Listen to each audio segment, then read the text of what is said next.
Hello बंसी, happy Holi. अरे happy Holi happy Holi. तोरा पता छे एक बात, तू जब से गेली छोड़ के हम होली खेली। अच्छा एक बात बताता है। क्या? पूछियो। जरूर। बता देबी बता देबी। क्या पूछना चाहते हो? अरे तू बोल भी तबे बोलबो। पूछो तो।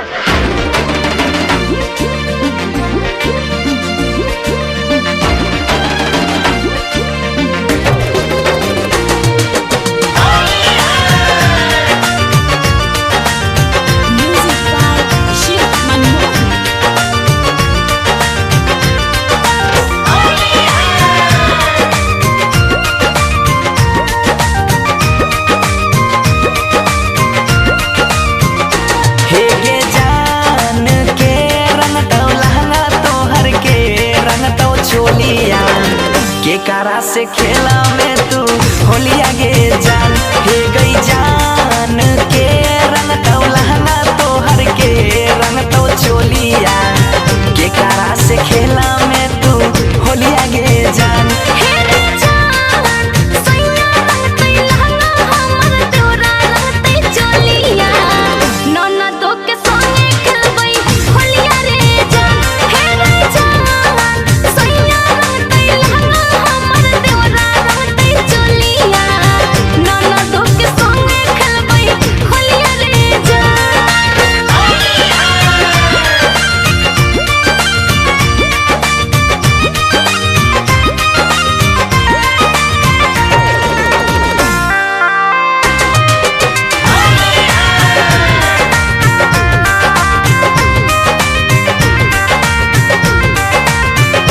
हे गई जान कौन रंग यो वीर रहतो कौन रंग के सरिया के कर रहतो पीछा करिया गे जान हे गई जान कौन रंग यो वीर रहतो कौन रंग के सरिया के कर रहतो पीछा करिया गे जान